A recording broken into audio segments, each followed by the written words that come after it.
Well, hello everybody, and welcome to yet another edition of the Inworld Review, where it is July already, would you believe it? 2 days ago it was the 4th of July, but it's no longer the 4th of July. I have just checked to make sure I get it right, of course. It is now the 6th of July. And yes, the year is still 2014. No time warps available today. We're broadcasting live from Chilbo in Second Life in association with A-View TV. And what was I did have a comment on this. I forget what it was. Oh yes, if you are watching us live, you'll be pleased to know that we have quite a lot of stuff coming up after this program ahead of tomorrow's weekend review. We have a meeting with Jessica Lyon, with Oz and Pete Linden, talking about the future of Second Life. We also have part 2 of the Meet the Artist talks, the last 4 days of the Second Life birthday, and we have part 2 of Meet the Designer talks, again from the Second Life birthday. So it's 4.5 hours of wonderful chat coming up even after this show is over. This show may be a bit short today. We have no actual guests, although we do have a fair bit of news to get to, and more on that in a second. And I might add that if you can't hang around for all the rest of the stuff after this show, do go to slartist.com, SLARTIST.com, where you can see high resolution video on demand of all our productions. So they're available to you at any time, as indeed will this show itself, in a matter of hours when we finish. Okay. So, to the news this week. For those who don't know, we sort of cover both Second Life, but also OpenSims, and particularly the hypergrid, plus new technologies to do with interfacing and virtual reality, insofar as they affect our sort of immersive spaces, as it were. As usual, a lot of my links come from Maria's hypergrid business, and since she's here beside me, we'll be covering those in a minute. But meanwhile, hi Maria. Hi Mel, thank you for having me here today. Wonderful as always. And on my other side, of course, I'm joined by my partner Tara Yates, who is also here today. Oh, of course, isn't she always? Hi Tara. Hi Mel.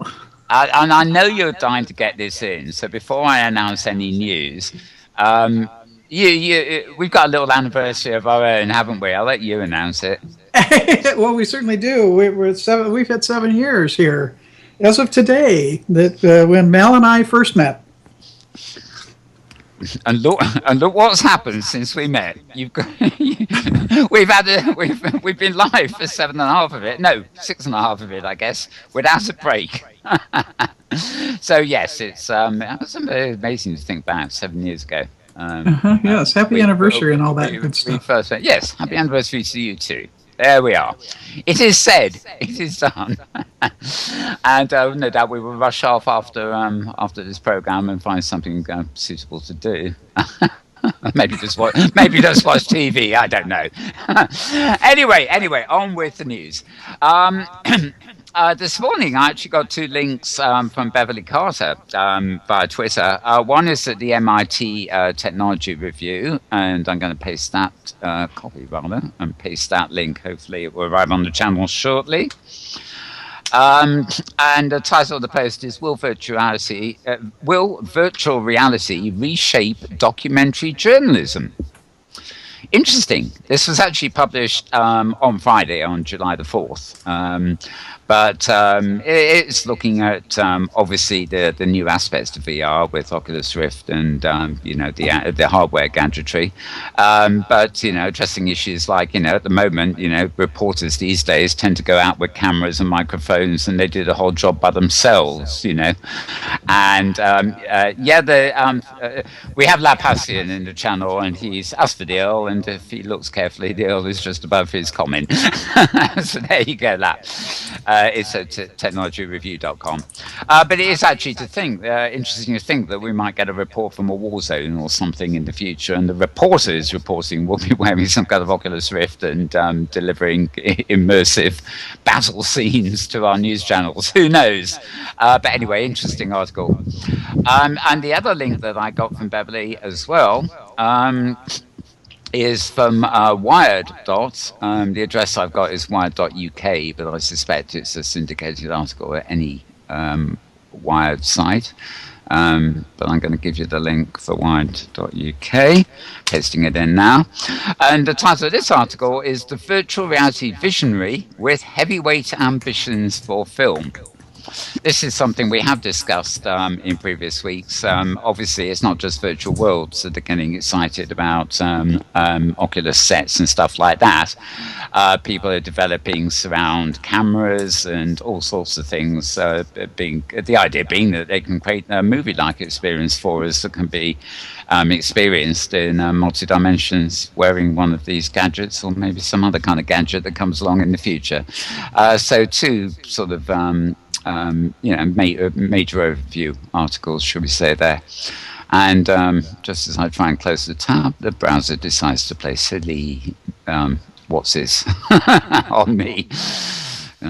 Good job I paused before getting the word out there. Right, down to the connections all right here. Now, as you know, there's a great Friday podcast produced. It's not his World Builder series of videos. It's a radio podcast called The Radio Hour with Drasta Dupre and Joe Yardley.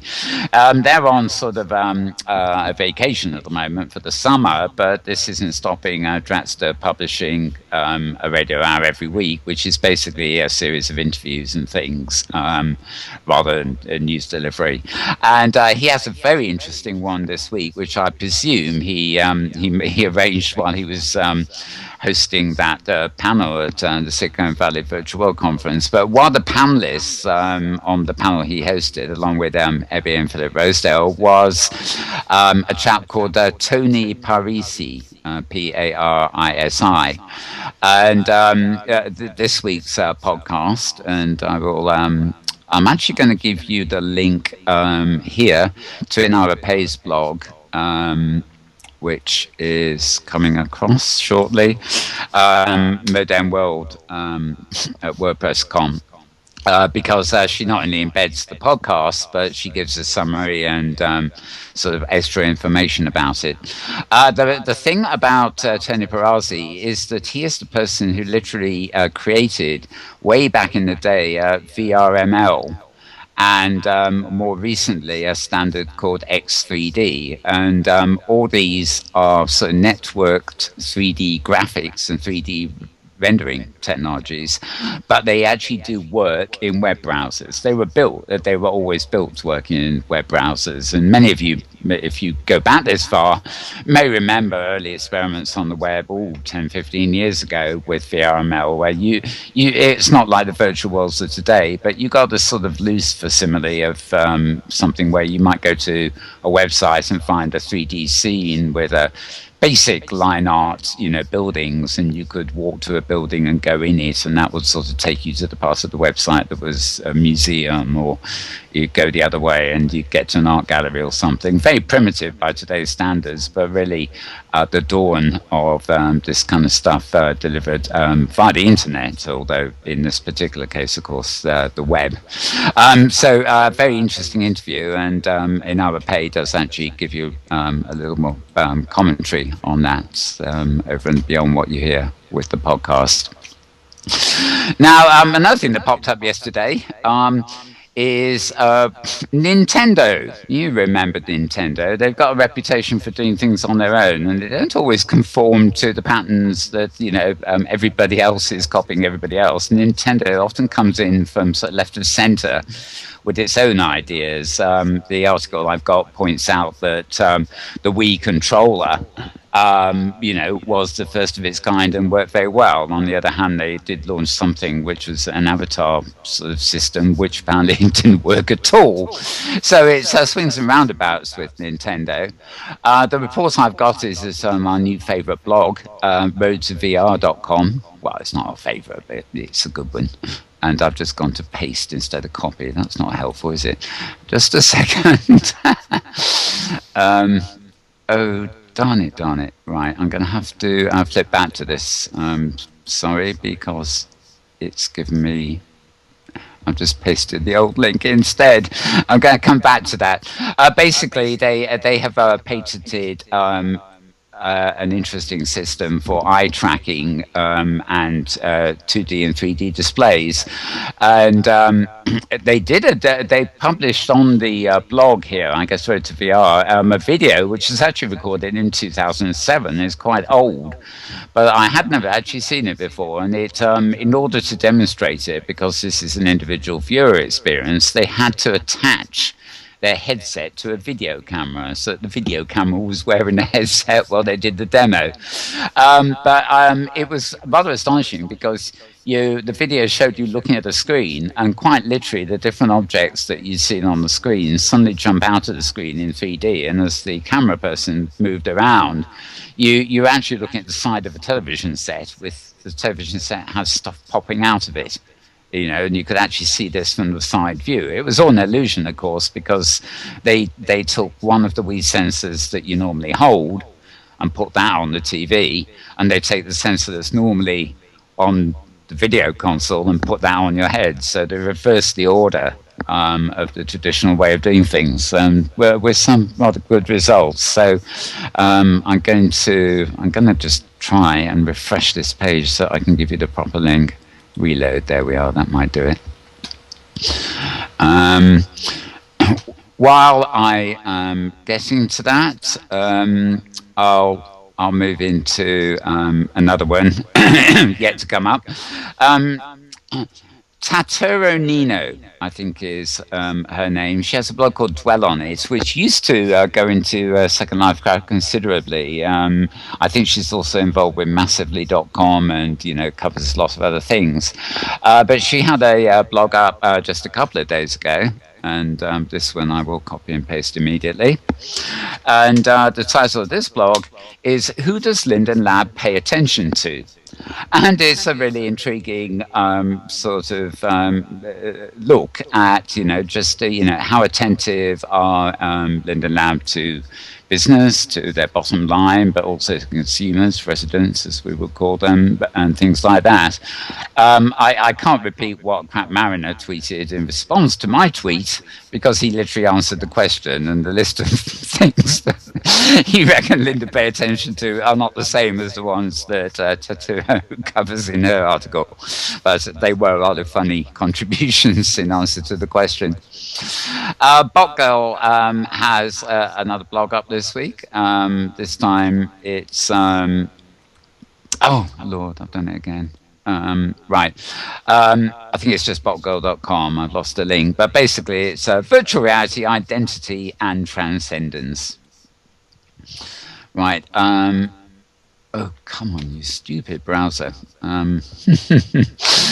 Okay, I'm going to come back to the Nintendo one here very quickly. I'm going to copy and paste the link to that article over to the channel for you. And there it goes now. It's roadtovr.com where the article appeared. And who does Linda now pay attention to? Yes, as I said, that's Dwell on It. Right, next, the next link is to Kieran Lavelle's blog, slgovernormarley.com. Intriguing title of that blog. She's always had it. And this is, yes, that's the link, a simple link there. This article is called The Future of SL Events, Past, Present, and Future. And at the starting point, it's actually the talk that Jessica Lyon of Firestorm had with Oz and Pete Linden during the week. But they're going into, the future of the event side of it a little bit more. Quite a longish little blog there. Linden Labs themselves, who of course make the Second Life platform, or at least run it, or try to run it, have quite a few things this week. Again, I've got the easiest link to give you here is to Modern World again, different page, an hour pay.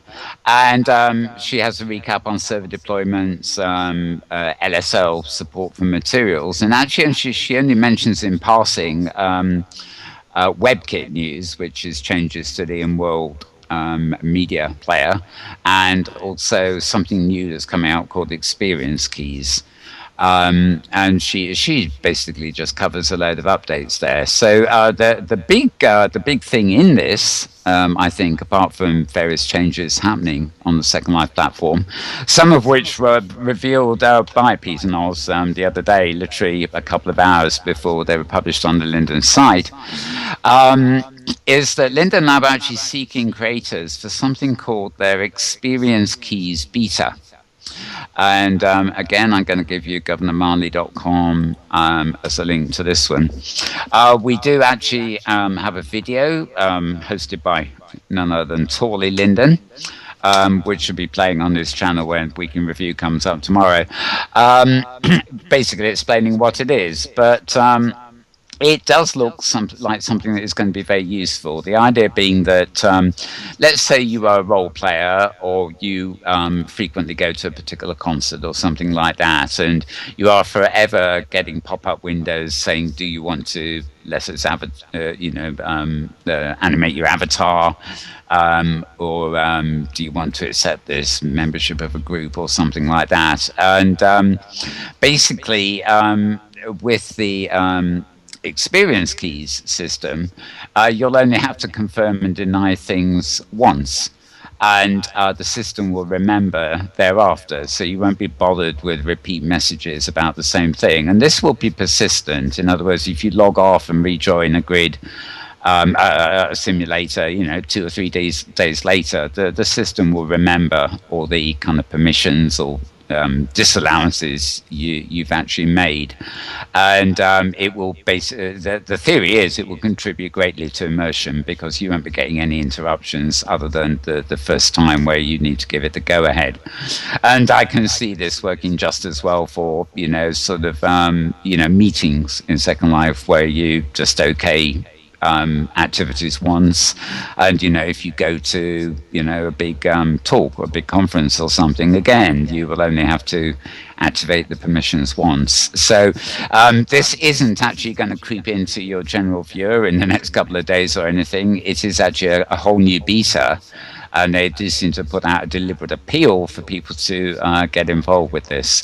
And I suspect this is going to be a big advancement. It's something that, for example, it would be nice to see in OpenSim and the Hypergrid too, just a way of storing permissions you give as you jump around simulators, and not having to bother with them every day. And maybe you'll be able to go like Facebook to a long page somewhere that allows you to alter your permissions at a distant point in the future. But it seems to me a very useful system for them to be bringing online. And yep, I'm just going to close that, and that's it. I do actually have many more links, but I'm going to leave them to Maria, and because most of them are actually hers. And if she leaves anything out, I'll prompt her with a post. I will prompt her with a post from her own blog. Anyway, but before that, it's Tara's turn, and I'm going to hand the mic to Tara for her take on the week. So over to you, Tara. Well, thank you, Mal. And you just stole almost all of my news. Oh, well. But that's all right. It just means I don't have to talk as much. Greetings, everyone, from the U.S. Pacific Northwest, where in the U.S., of course, this is the 4th of July weekend. Of course, everybody has a 4th of July, but it's those of us in the U.S. of A. who celebrate the United States Independence Day. And apparently there are some in Great Britain who also celebrate the United States Independence Day, and not because they're expatriates, but because they're glad we left. Anyhow, those of you, I don't know, I haven't been close enough attending to the camera to notice, but we have an alteration in our seating accommodations on stage here, which may be the first of a number of such modifications in the interest of providing some different poses for people. And I'm trusting that our camera, Emmo, who's on camera today, will pan out at some point and kind of give you a look at an assortment of seating that is not all the same seats. This is pretty fun. I've been wandering around hitting different designers and and checking out what poses are available in different seats and finding some seats that are just great fun, like this stump that I'm sitting on with books piled around it. Mal's rocking chair actually rocks, but he's elected to stay stationary. Anyway, designers involved in all of this. The rocking chair is from a place called What's Next, and actually there are a number of designers who are involved in that project. The stump I'm sitting on is from Vespertine. Amelie Nellstrom is the avatar responsible for that. The wonderful crate chair that Maria is sitting on, which has incredible detail. That's from N11, Isabeau Baragula. And I draw attention in particular to the light fixture that is part of that crate setup. So, you can sit in that chair and read a book. And then there's some additional ones from Zigana, Zigana. Designer is Nalina Ferry. So just fun and something different. And I'll continue to play with this because, hey, it's a little eye candy. And when you're doing a show that is, after all, video, you do need something for the camera to look at other than pseudo talking heads.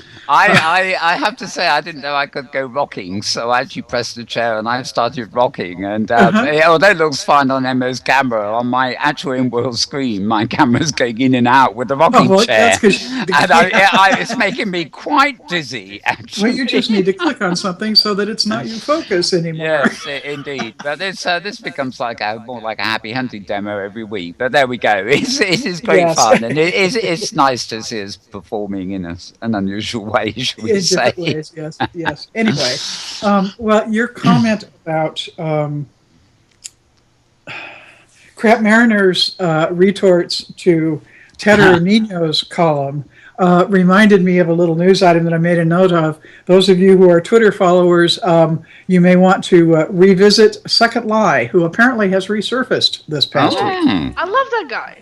Yeah. Yes. Yeah. Second Lie has been on an extended break and has decided, I guess, that it's time to resurface. So, I'm actually surprised, Mal, that you didn't spend some time talking about the chat with the folks from Firestorm plus Pete Linden and Oz. Oh yeah, well, I think that was one of the big events of the week, really. Yeah, that's actually that's the first thing that's showing immediately after this program, and we play that. But I figured that would come into the conversation and all those things. Well, I sort of assumed it would too, but the fact you didn't really particularly mention it, and I'd want to give a hats off to Daniel Voyager, who happens to be in the audience, for his excellent series of bullet points summarizing the video for those of us who that particular broadcast was at 7:00 in the morning, and they packed. I think the sim must have been packed at least an hour beforehand, and there were over 400 people watching it online on the live channel. So which was this channel. We got a lot of viewers. This very channel. We got a lot of viewers during the week. Yeah. Yeah, that was a new record for all at once viewers. So that was pretty cool. Anyway, I thought I think that my general takeaway before we get into particulars about it is that it was a very positive step. Oz was clearly endeavoring to reinforce the message that Second Life is not going away. Second Life is not having the plug pulled on it. Relax, folks. It's the sky is falling is definitely premature. And also he comments that where they are on the Further Life, Second Life version 2, whatever the hell you want to call it.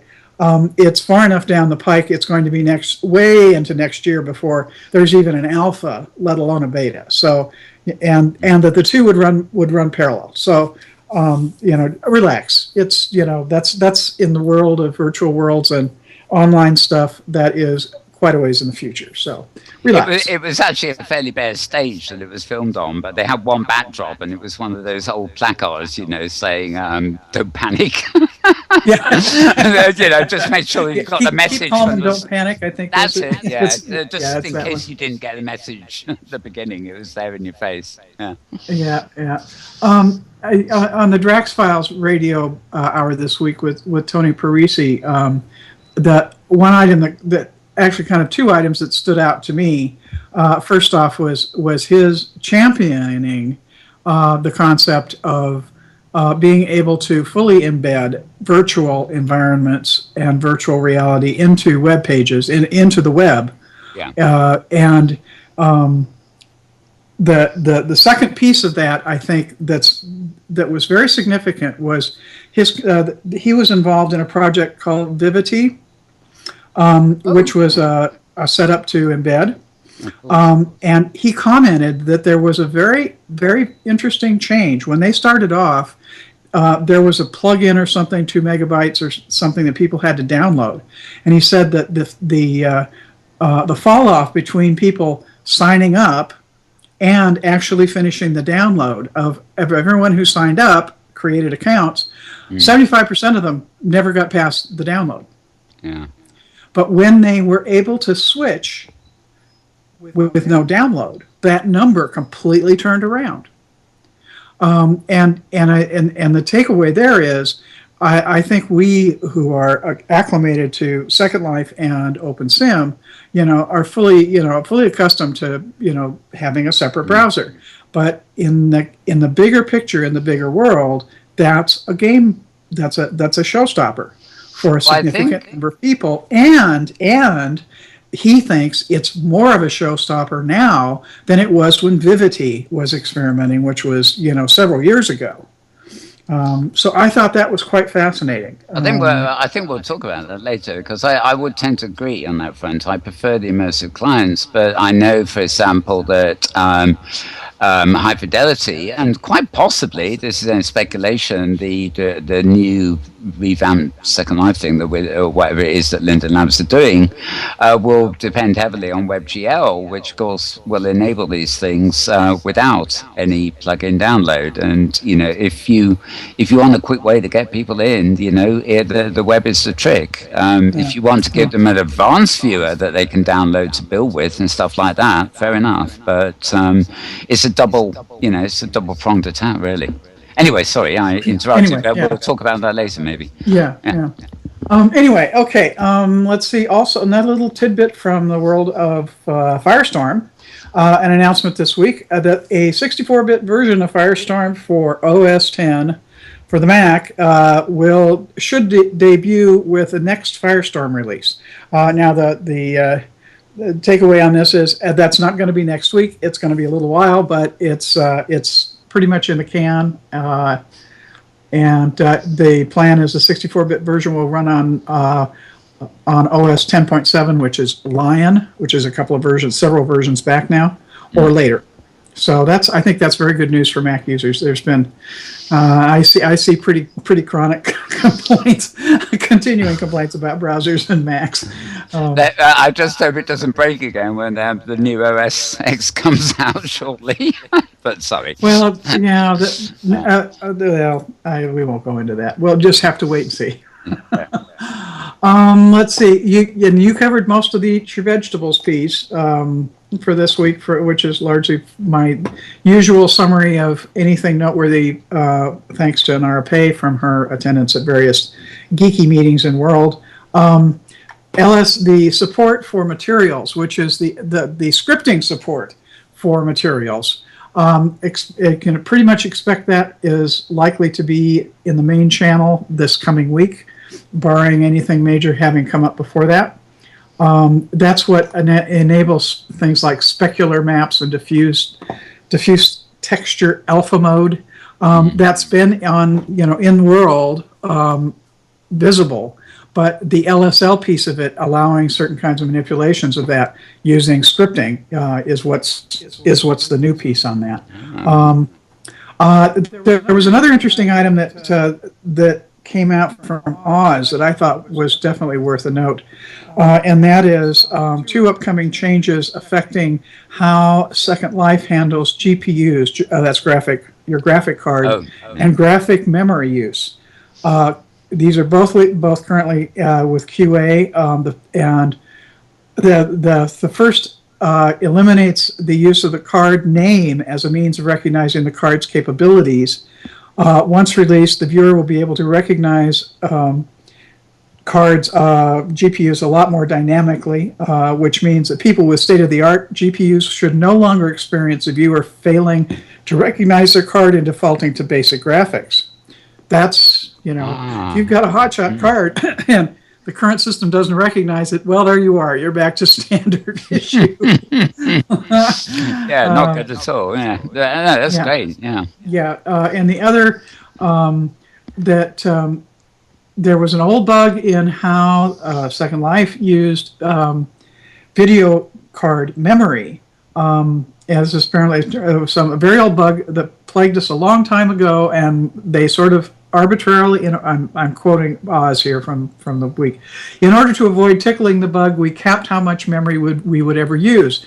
And apparently the fix viewer will be able to measure the amount of graphic memory and then allocate itself what it is liable to be a reasonable share of that memory. So that could be a very good thing too, especially if you've got a lot of, like I've got a gigabyte graphics card in my machine, and I'm sure it's not getting the full wallop out of Second Life. So I look forward to those two.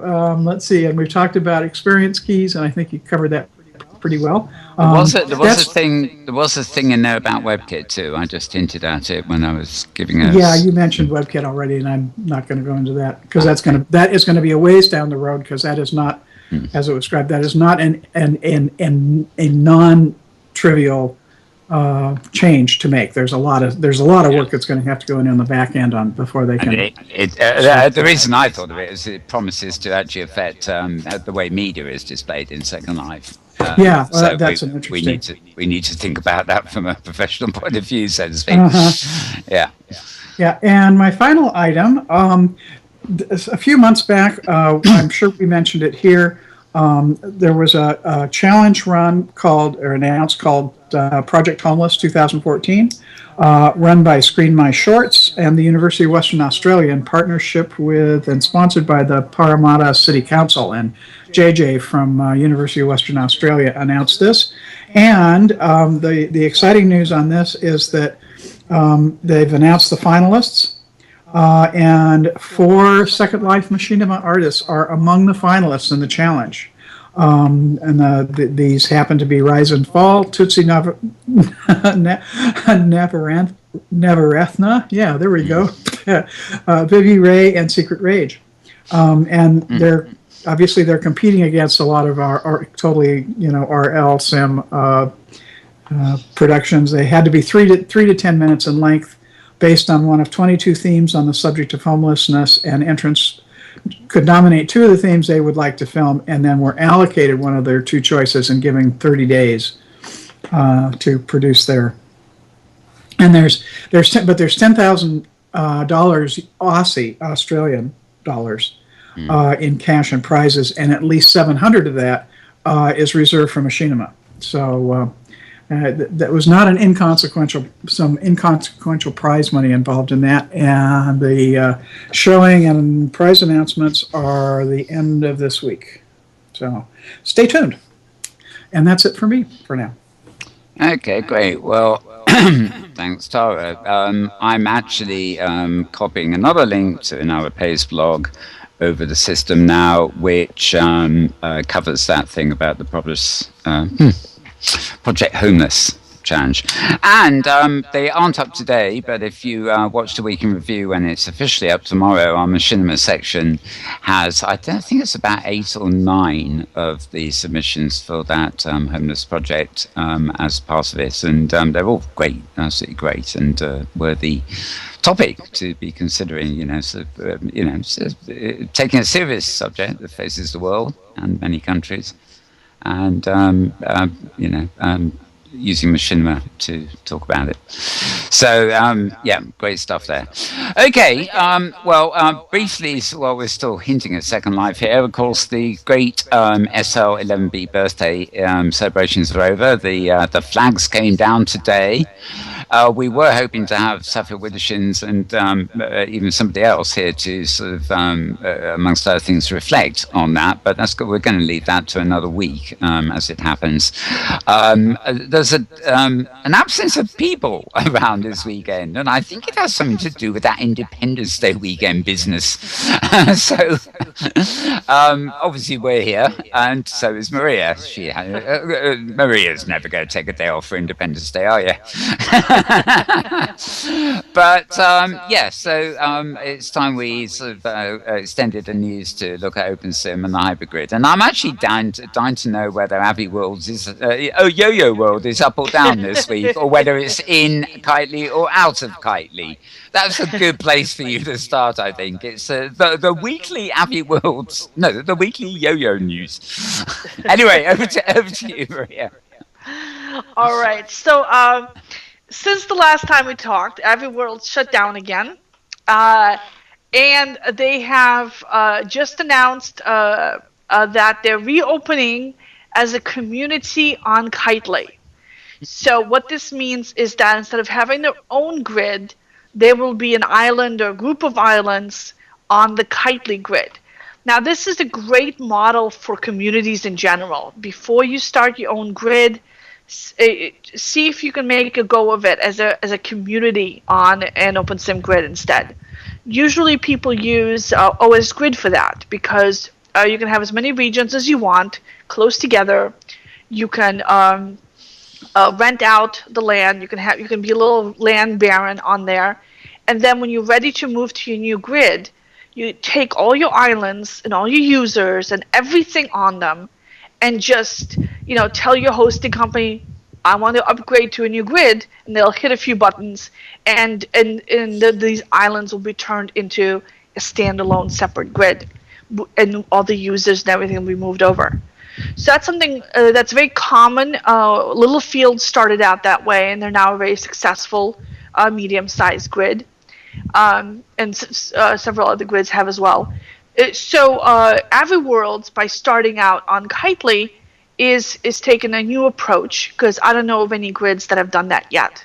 There's a few nonprofit communities on Kitely because the land is so inexpensive, but I don't know of any commercial grids that have gone that route. Now with Kitely, what you can do is you can have a 16 region mega region, so no border crossings, so 4 regions by 4 regions, 16 regions total, for $100 a month. So that's about $6 a region, which is a ridiculously low price. And for that price, you get 100,000 prims and you get 100 simultaneous avatars on that whole entire island. So it's pretty much the best deal out there in the metaverse right now. And these are always on, unlimited use. Sorry, not always on. Unlimited use, always available regions. So anytime somebody teleports in, the region gets activated, it's up. You don't have to worry about how much time people spend in the world. They can be in there 24/7, and it's still going to be $100 a month. So it's effectively always up. It just goes idle when there's nobody there. Yeah. So if the region's totally empty, it shuts down, and if you try to teleport in, it will tell you this region is currently being activated, and by the time you finish reading that message, that please wait while the region is being activated, it will have been activated and you will be teleporting in. Right. So yeah, Kitely's made that really, really fast. So that's where Inworld is going. The benefit for users is that in Kitely, if Avi Worlds goes down again, at least they won't lose their inventories. Because they'll still keep their Kitely avatars, because Kitely isn't going to go down. Yes, exactly. The other benefit for users is that if they want to rent land directly from Kitely instead of from Avi Worlds, so say they're part of the Avi Worlds community, and they want to have a region, that's going to be associated with that. If they rent from Kitely directly, they can make local backups of the entire region. And if Avi Worlds goes down, their region will still continue to be up. They won't, lose all that stuff. And of course, it's not just your avatar and your inventory you lose when a grid goes down. It's all the relationships you have built up, your friends groups, your landmarks, all that stuff disappears. So by being part of Kitely, that stuff will stay in place. And an extra advantage is if they go back to having their own grid again, then since Kitely's on a hypergrid, if their new grid is hypergrid enabled, people will continue to be able to use their Kitely avatars to access that new grid. They won't have to create a brand new avatar each time the grid closes and reopens again. They can just use their Kitely avatar and teleport in.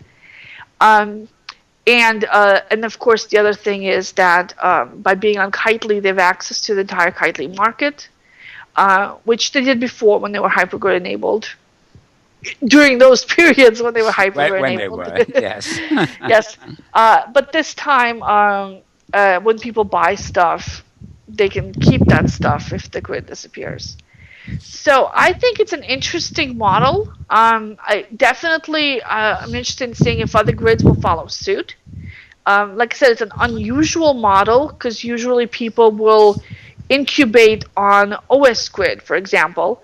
One advantage of incubating on Kitely instead of incubating on OS grid is that Kitely has an in-world economy. Kitely has payments and a currency. And OS grid as a non-profit really discourages that kind of thing. So by going on Kitely, you can have merchants and shopping and all this other stuff. So that is a plus. But when you move from Kitely to your own grid, you will have to get a brand new hosting provider, export your regions, re-import them again, instead of just saying to your hosting provider, okay, I'm ready, hit the switch, I want to be my own grid. So the movement process is going to be a little bit more difficult. So we'll see. I'm interested in learning how that works out. Well, actually, in the case of our yo-yo grid, it might be a blessing in disguise because it will no longer be headline news whether it's up or down. Its users will simply still be able to get in, and presumably their home region may not be there, but they'll still be in Kitely, which is still good news, isn't it? Yeah. It's good news. Like I said, it's good news for the users. It's bad news for me because we lose those statistics of having that separate grid in OpenSIP, and I do like seeing more and more grids, in the independent grids, and because it is a nice aspect of OpenSIM, how easy it is to set up your own private grid where you can do whatever you want. Yeah. And it does mean they're giving up control. It means that they no longer have their grid community, their grid own inventory, their own grid currency, and all this other stuff. But then again, they haven't been very successful when they had control over all this stuff. So. But he does seem to be able to bring people in, so maybe Kitely is kind of the best place for him. I don't know. Maybe he's just as fed up with going up and down as we are. This is the only thing I can do is go to Kitely. I don't know. I don't know either. I really don't know. I don't want to speculate. Yeah. So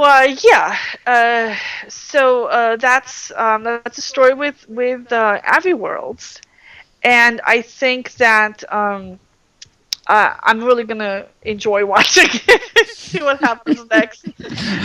They haven't officially relaunched; they're building up all their stuff now. So I guess they're uploading whatever regions they've saved up from their previous incarnation. And Kitely does make it very easy to upload entire regions. So if you're going to be moving someplace, Kitely is a good place to do it. So are you ready for the Nazis? Carry on. You're European, yes, Mel? Right? Oh yes, yeah. So here in the United States, I don't know if you know this, but we love our Nazis. Not in the we love Nazi sense, but we love to hate them. They're our favorite villain in the movies, in the books. I mean, we produce World War II movies so often, right? I mean, there's just a flood of them coming out of Hollywood. Our favorite villains, video games, role-playing games, everything. We have Nazi parades here in the United States, and we're perfectly fine with it. Because they kind of illustrate to us how free a country we are. We are so free that even Nazis can have a parade. It's Now, like I remember, a lot of American, particularly heavy metal bands, used to use the symbolism and stuff. It was much more frowned on over here because of what it represents. But exactly. there'd been marches and things by neo-fascists and things in the UK here, different points in over time, and it is strictly forbidden, just as much as it is in Germany to use that insignia or anything. But it is history. If you've got a role play sim, about the Second World War, you can't not have it, So Exactly. It's really, really hard to do anything in World War II related without having any mention of Nazis. I mean, what do you have left? You'll have the Asian conflict, maybe, and which is, I'm sure the Japanese would be equally upset about, any reenactments of those. So yeah, it's problematic to study history, to revisit history, to replay history. How would it have worked out differently? That kind of stuff. So here in the United States, like I said, we're big fans. Not in the sense of we love Nazis, but we love to hate Nazis. And so when I first started getting emails from people saying, "Oh my God, Maria, have you seen this? This is so horrible.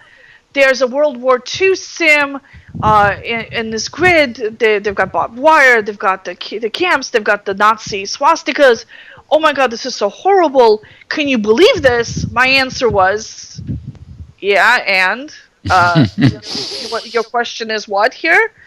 And this was Europeans writing to me, and they were just horrified. They were like, "Oh my God, I can't believe this is happening. In here in Europe, this would be totally illegal. The entire grid would be taken down. It's a horrible thing." So I was just going to ignore it because, like, who really cares? So some people are doing historical role play, so what?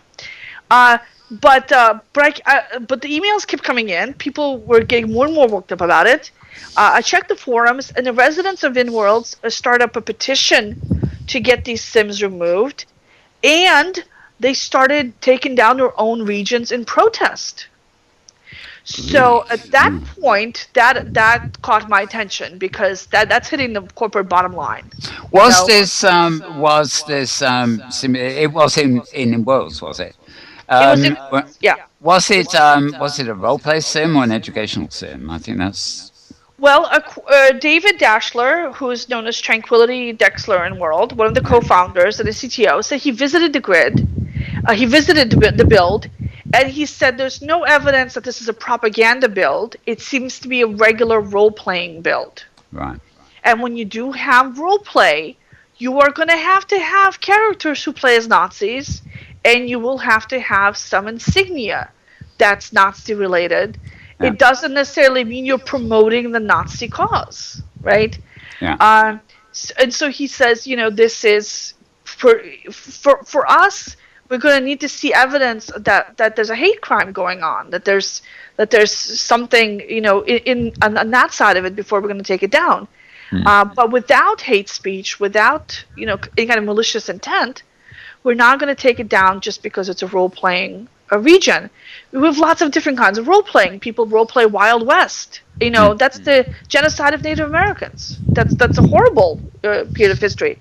People role-play the Civil War in the United States all the time. And this is slavery. This is brother against brother. It's a horrible war for the United States. But we have no problem with role-playing Civil War. And well, what about... And you can also, in other realms, you've got Gorian, which, at least in part, is about slavery. Yes, and David mentioned that as well, that slavery-themed stuff in various contexts is very expansive. Plus, of course, the whole, I don't know if he brought this up, but murder We are totally into role-playing murder. We have murder like in every pretty much game out there.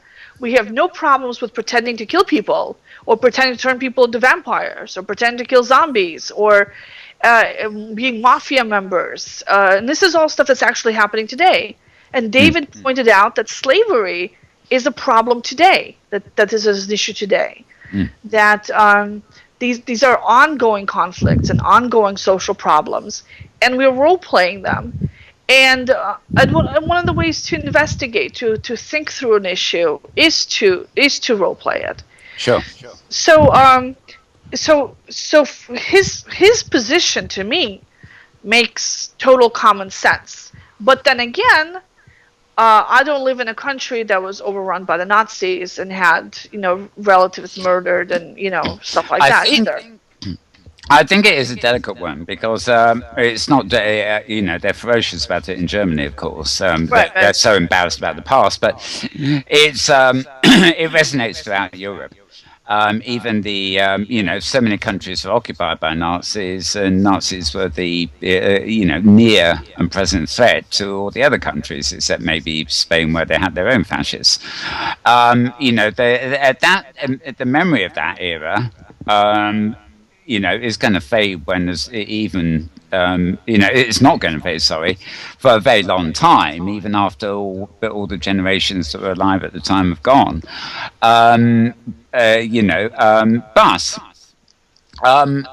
it's all these things are a tough call. Now, as a rule, if I hear of something that is an educational grid, like ancient Rome or the First World War, which is a very serious one done up here, was done up here in Oxford. It's moved elsewhere now, but it's still online. These are meant to be educational things to actually exemplify the horrors, which is what they were, as is any war. And you mentioned games, for example. I mean, one of the nice things about the emergence of Oculus VR and all this new interest is I've been reading articles about people bringing new games online to work with VR and whatever.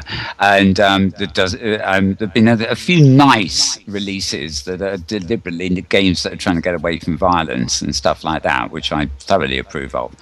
But, games do tend to be a separate thing. I mean, I think there is too much violence in games for the sake of it because there's nothing really educational about it. But as you say, if it's a goodie and baddie conflict game, you need the baddies, otherwise the goodies have got nobody to fight, as it were. And of course, if you're truly neutral, nobody defines who the goodies and baddies are, so things can then start getting really confusing. But I have a problem here. There's in the UK, I don't know whether you've noticed, but major, another one actually, there have been loads of them. There's like they're chasing them all down now.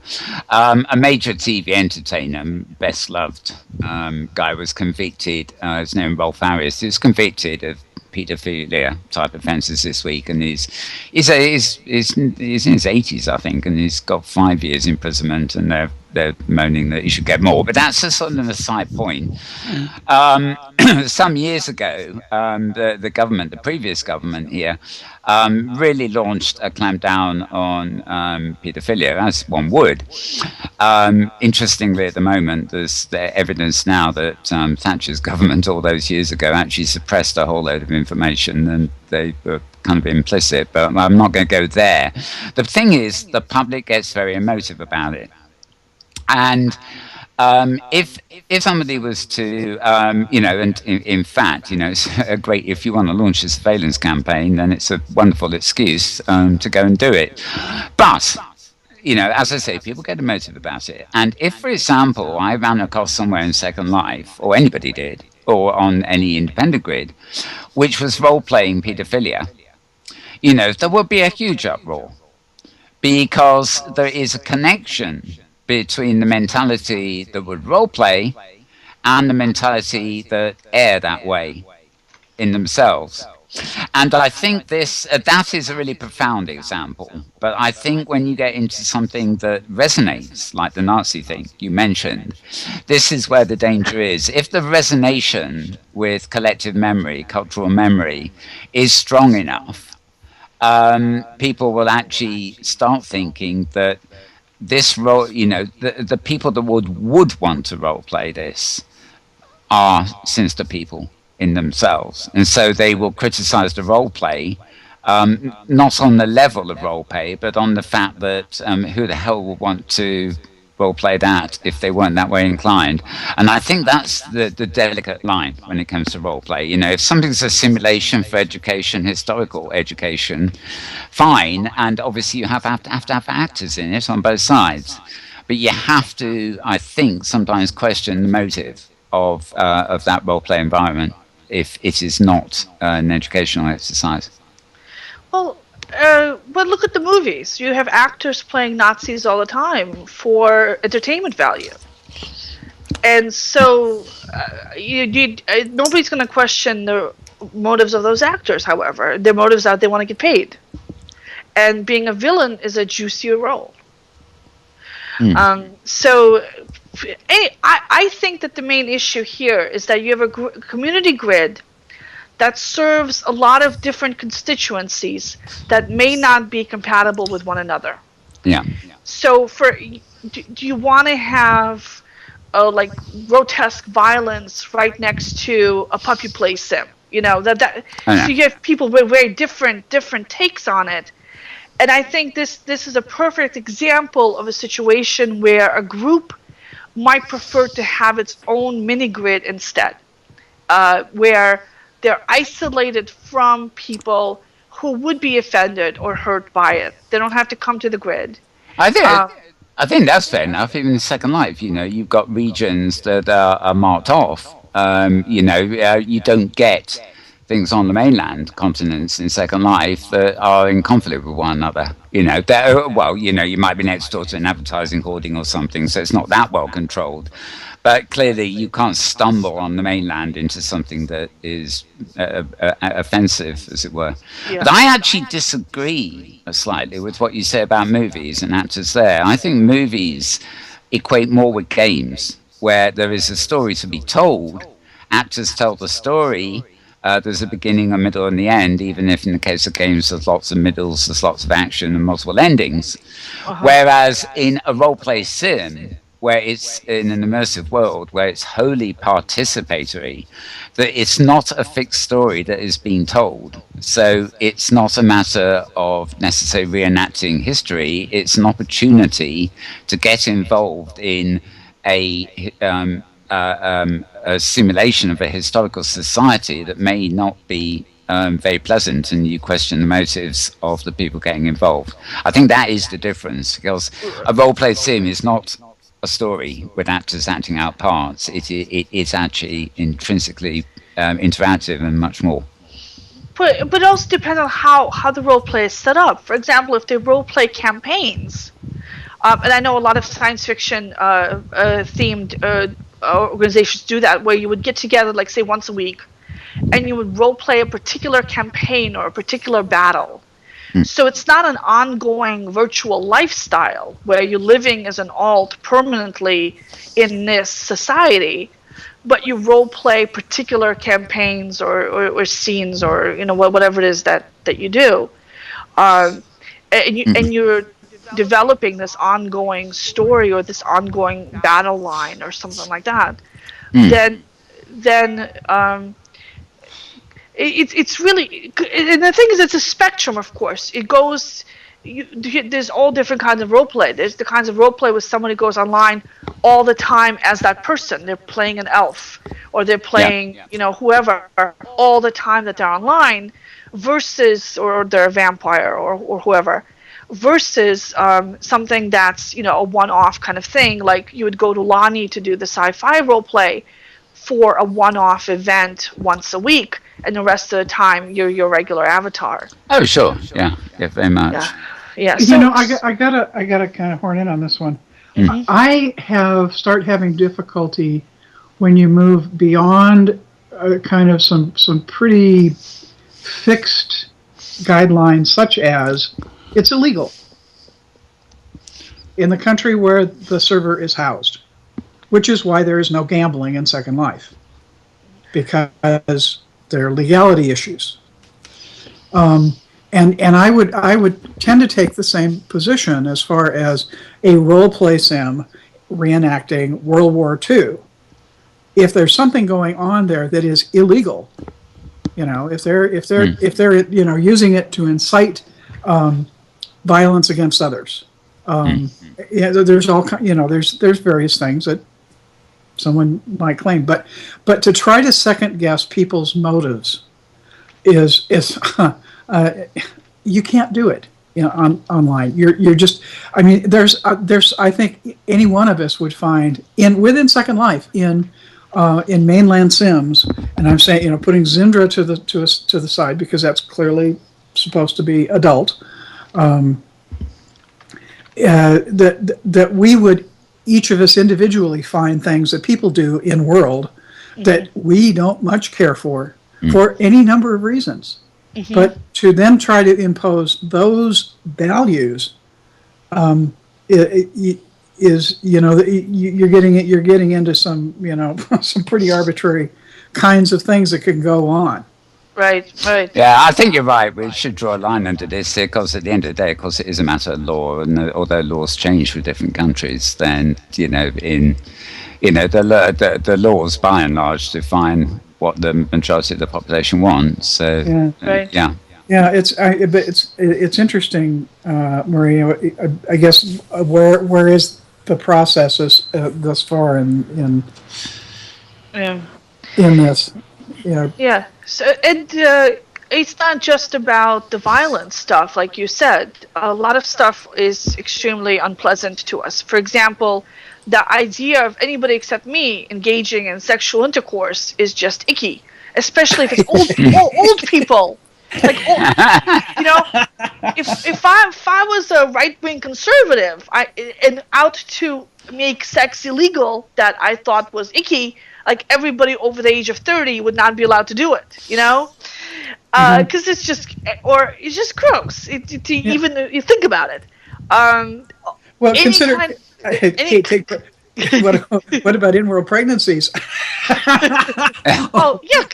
There's just all kinds of weird ways you could go with that one. Or any kind of sexual kink or fetish that's not your own kink or fetish is gross and disgusting, while yours is sexy and exciting, So, that is what they call hypocrisy, isn't it?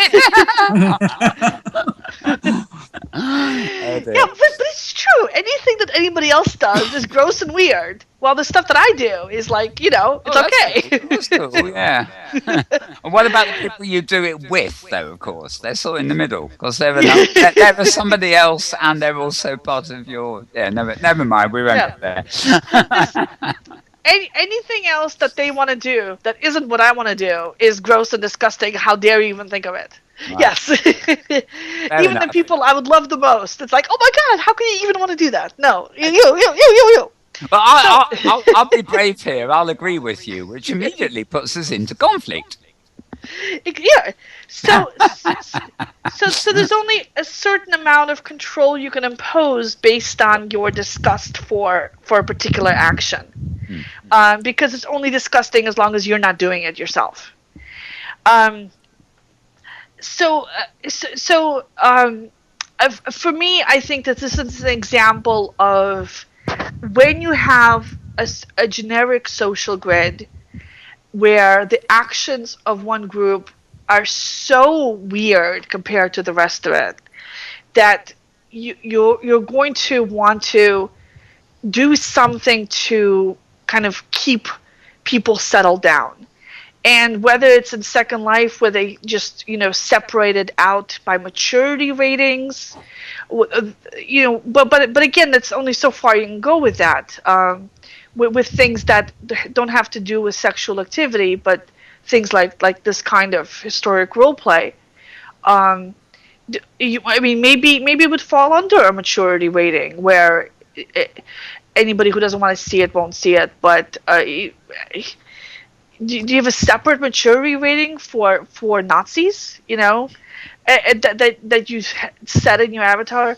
So you would, I think. I mean, probably, as something like this exists, it will fizzle out or be challenged on its own grounds. I mean, since I mentioned earlier about the heavy metal thing, I mean, in America, the Hells Angels gangs used Nazi symbolism, and at the start of punk in the UK. Oddly enough, it was used, and it wasn't used seriously. It was used because of its shock value.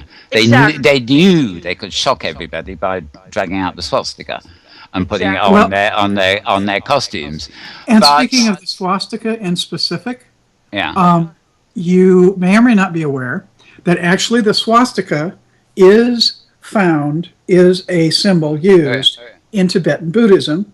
Yeah. It is reversed from what's typically used in the German Nazi swastika. Yeah. But you have to actually pay attention to the swastika to determine which it is. And most people are clueless about, the fact that there is a legitimate religious source for the symbol. No, that's true. I mean, it was a very deliberate tactic by Hitler to, he was a graphic designer, as we call them these days, and he did deliberately reverse it to become a different symbol, and the ideology that went with it. But no, it's like a lot of symbolism in the past, especially from days before written manuscripts and things or printing. Iconography was played a very important part in tribal stuff, and by virtue religious stuff, and everything comes with it. But the Nazi thing also, to be honest, if somebody was seriously enacting Nazi battles and things like that, then that's reenaction. It's not sort of creating something new that maybe glorifies it. But also, Nazism involved a lot of other things too. I mean, it wasn't just the war thing; it was the Aryan race thing, and they had breeding campaigns. Purebred Germans were actually almost forced to procreate with the right people to breed the Aryan race. And that's something you hear very little about in the historical movies that relive battles and the evil of Hitler. But any true role play would have all that stuff in it too, and it would really get crazy. And I personally would hate to see it, but in a historical context, all that other stuff is there. So I think you have to take everything as it comes. Really, I mean, I can see. Before we move on, I suppose, that Europeans particularly would take more offense to that symbolism in a role-play sim than maybe Americans would. For just obvious reasons. They were occupied by the guys, Right. and whatever, and they've got nightmare. There's a nightmare cultural memory there, where nobody really wants to go anymore. But I think if they really offend a lot of people or something is going on there, it's illegal, for example, then it will go the way of all things. Yeah. And the Inworlds may just be affected by the outcry. If enough people shut down the Sims, it's going to cost them money. Oh God, yeah. So a boycott would, the boycotts work on companies for a reason, because it hit them where it counts. And I think that this is I keep coming back to this. I think this is one of the benefits of Open Sim is that if you have a controversial thing that doesn't sit well inside a general social context, that either because it's Gorian and it causes problems, or S&M, or and there's a couple of S&M themed grids right now in OpenSim, I think it makes sense for them to be a little bit apart. So you're not going to stumble upon it. You're not going to come across it when you search for things. You're not going to accidentally land in, Nazi Berlin instead of current Berlin when you look for Berlin on a map, that kind of stuff, which is what was happening in Inworlds. People were stumbling on it in searching for avatars or getting a welcome message. I think it got really inflamed when somebody got a welcome message inviting them to this in the welcome area. Yeah. Which, again, from an American perspective, somebody's having a role-play game and is inviting me to it, I'll just ignore it. Like I would ignore a sci-fi themed role play, or I would ignore a Gorian role play because it's just not for me. But if this was personally really offensive to me, I might say, "Oh my God," and then that's what happened. I think you're coming back to motive, actually. In Second Life, for example, I mean, people will rent private islands off the mainland, and they just want to have their little communities there. They don't advertise them. They have no reason to advertise them. Word gets around. And I used to live in a medieval role-play sim when I was early in Second Life. I like the idea of having a treehouse, actually. But I could never have found where I lived on the map easily, or where the community was. It was totally private. Nobody ever advertised it or anything. It was through another person that said, "Oh, I know a place you might like. I'll see if she's open to having another resident." And somewhere behind the scenes they sent a thing, and then they got in touch with me and TP'd me over and said, "Yes, you can have a treehouse here." And in fact, I was living in that treehouse, I think, when I met Tara, all those 7 years ago that we mentioned earlier.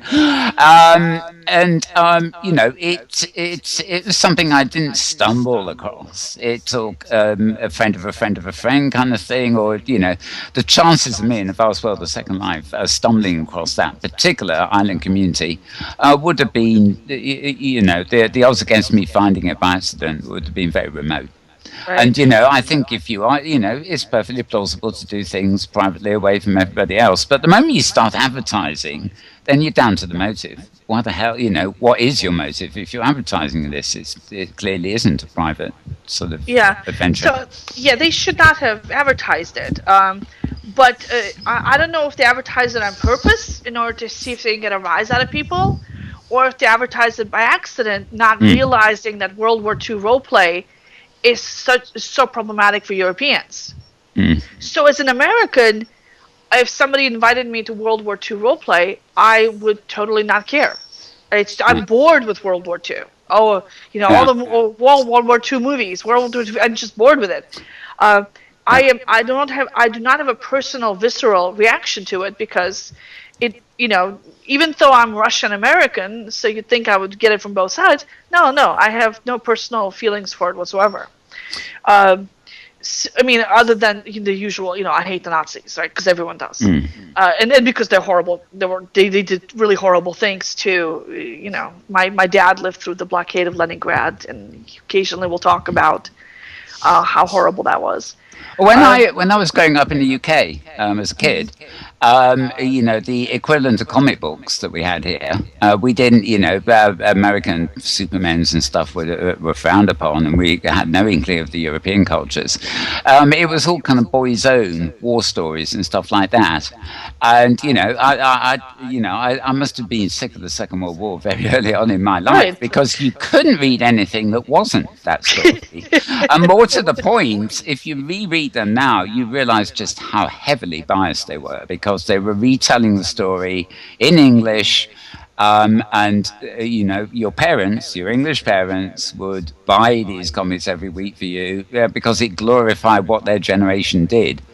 But the storylines would demonize individual Nazi soldiers who probably it was beyond their power to dictate any free will. They were conscripted. They were soldiers for their country. They weren't part of the huge infrastructure of Nazism by motive. They were simply conscripted soldiers, as you get in any war over the years, hundreds of years.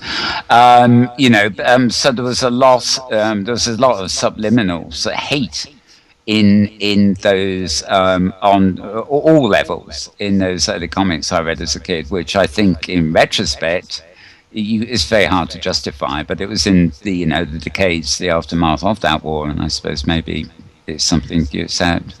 Yeah, I think people process these horrors through retelling them, and it's also a way to justify things like the firebombing of Dresden.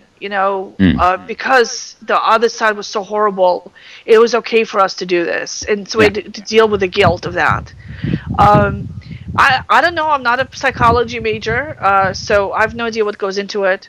But I think that as virtual reality expands, and all these things grow, we're going to be revisiting all these issues, not only the violence issue and the horror issue, but in the sexuality issue and the baby issue, and all this stuff is going to come back that we lived through with Second Life, that we're now revisiting in OpenSim. We're going to have it again at an even bigger scale in virtual reality.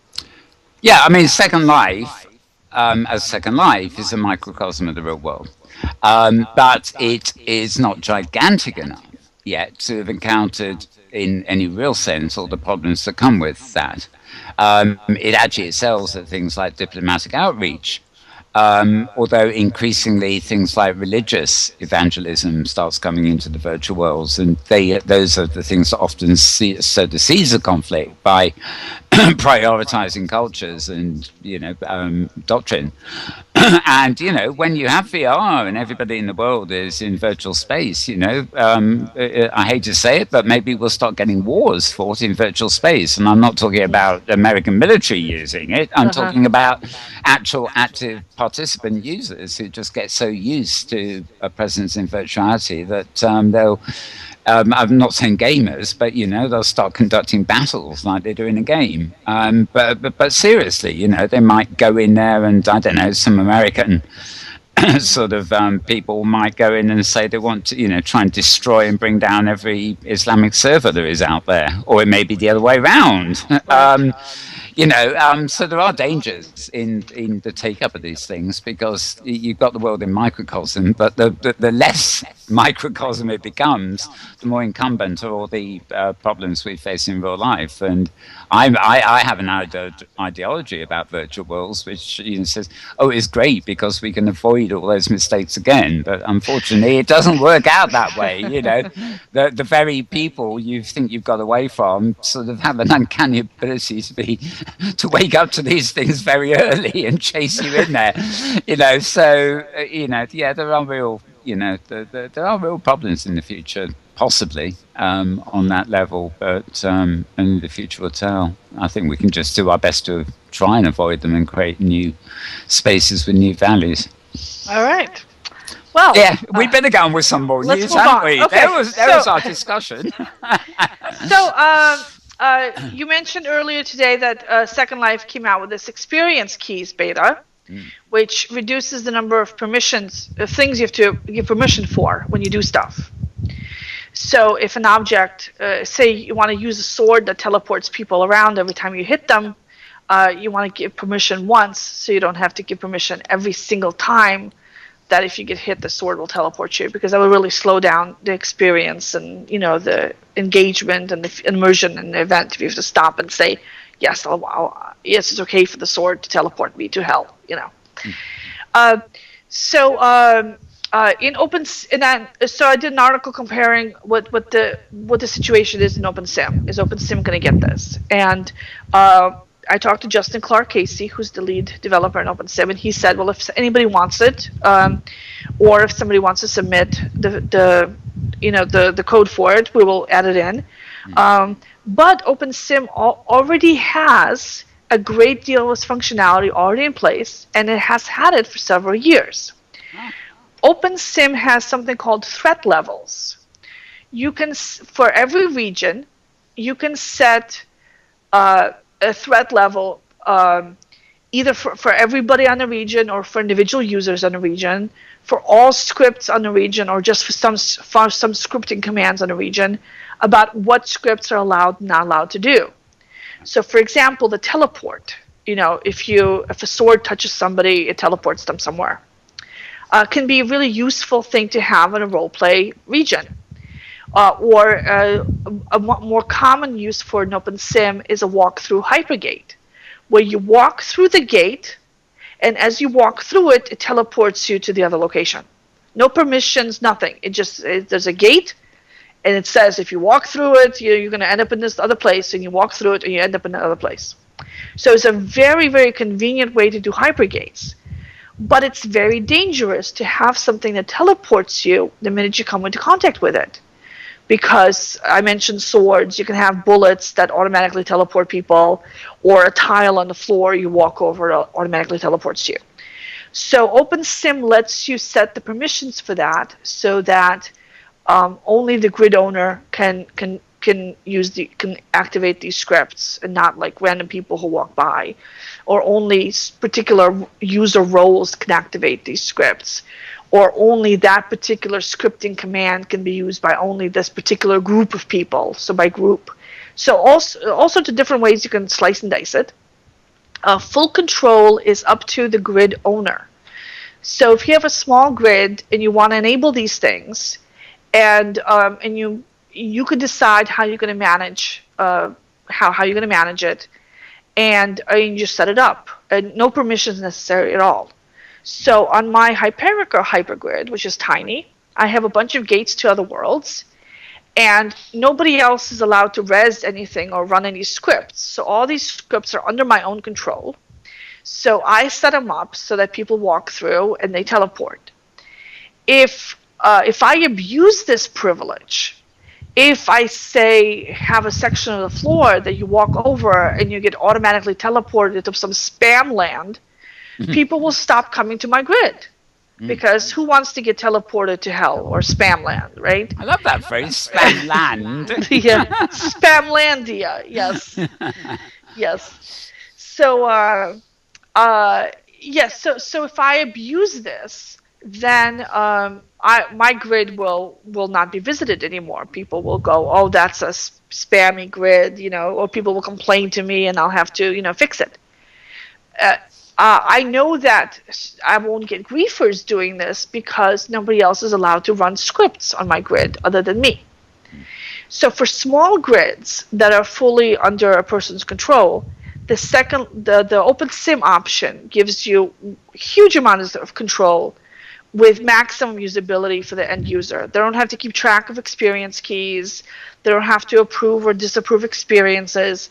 By just coming to the grid, they're saying that they want to experience what the grid has to offer, and there's no permanent damage that we can do to visitors.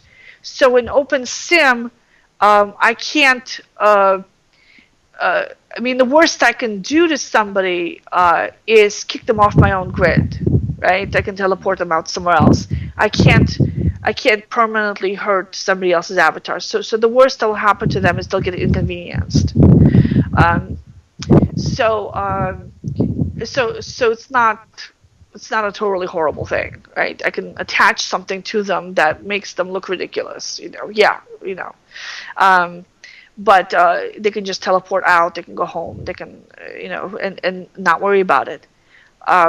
For a large grid, like Inworlds, where you have thousands of people, tens of thousands of people, all doing stuff, then you have a situation where, do you really want all these people to have all these tools? And what large grids will do is they will set defaults for everybody. Like Kitely has this issue. They've decided to enable some script commands, but not others. So the instant teleport thing is enabled. But the way they have this controlled is that you can't be sent to a region that's not in your permissions. So if you don't have the appropriate maturity rating, because the worst thing that will happen is you're sent to some horrible X-rated region with all sorts of gruesome, horrible X-rated stuff is all around you and in your face, right? Yeah. And so if you're a kid, if you're a school using this, and you don't have your maturity ratings aren't set that way, it won't be allowed to teleport you to that place, which is probably the worst case scenario. So this really is just a completely different approach to what Linden's are doing. In a sense, what Linden's are doing actually is covering up all those blasted extras that the Second Life has anyway. Yeah. So, but if I was a really, really large grid, like I said, like Inworlds, where some people can be trusted with a teleport system and some people can't, I might have to set up something like what Second Life has, Now, for Inworlds, what I think, or for grid like Inworlds, that size, what I think would be better is to have a certain set of commands that people can use only by permission. And if you abuse those commands, the Inworlds will take away that permission from you, which you can do if you have a few thousand users. It can get very cumbersome if you have a few million users. So I can see why, you know, Second Life is kind of having an automated system for the permission keys, for the experience keys to do that. Because there's just too many people to do it manually. But for a small or mid-sized grid, then everything's in your control, or you can set up people, you know, permissions individually. Then I think that the OpenSIM option gives you actually more control and more functionality. Right. All right, so retention. Yes, I was just thinking that because you do make a point. We're talking of small grids and big grids. Yes. You made a point on this very thing, didn't you? Yeah. Yes, so Daniel Voyager did a report on Second Life numbers. It's the 6-month mark, so how did they do for the first half of the year? And they're losing users, losing active users. And so, but they're gaining several thousand registrations every single day. You know, Second Life gets as many new registered users every day as more than any OpenSIM grid sees as active users for the whole month. So, you know, big difference of scale. But Second Life isn't keeping them. So either they're losing more old people than they're gaining new people, or new people come in, they can't make it work and leave again, or, you know, something happens that, you know, they're not getting the benefit of these signups. And so I wanted to find out, well, how do the OpenSIM grids do? You know, how do they compare? So what I did was, for those grids where I had the numbers, because not all grids report all these numbers, I looked at their signups for the past year, and I looked at their active user counts for the last year, and I did a calculation to see which grid had, you know, the ratio of one to the other was the best. And I sorted them out, and all the numbers are up. And it was surprising that a grid called Dream Nation came out on top. I mean, there were a couple of grids with even like higher scores, like 4,000 or something. But that's because they went from 1 to 4 users, you know. So kind of like, you know, I'm not counting those grids. You know, if you go from 1 user to 4 users, yeah, you have a sky high growth rate, but it's not really that significant. So Dream Nation was one of the sort of mid-sized grids that had these good numbers, and what they have a unique business model. You have to apply for permission to join. They don't not everybody can just go in and register an avatar. It's to be recommended by a current resident, or, you know, go through some kind of other process. So they keep their registrations low, and their active users are growing. So their ratio is higher than that of other grids. But overall, again, not counting the hundreds of tiny grids that doubled their active users from 1 to 2. You know, I counted up 18 significant grids that were growing, that had better retention numbers than Second Life, and so I put that list up there. The Dream Nation example you give, I also noticed you announced this week that they launched their own currency, but we'll come to that in a minute. But the Dream Nation thing, I can actually understand, although it actually seems to run contradictory to all our talk about ease of use and viewers, but it's a bit like joining a private club. A friend, you know, you put in an application, and you maybe to a club, and you have to find 2 existing club members to endorse you before you get accepted. And so the whole joining thing is a bit elitist, obviously, but it becomes an object of desire to be a member of the club, and you are ready to go through those hoops, you know, to reach that object of desire. You probably aren't worried about downloading a client or getting in quick and easy. Your object is to get into that club. And I'm wondering if possibly the model Dream Nation are using there might not be really to their advantage, because, you know, they're telling people, you know, you got to work at this, you got to be fit, we've got to want you, and it gives you the impetus to prove that you're worthy.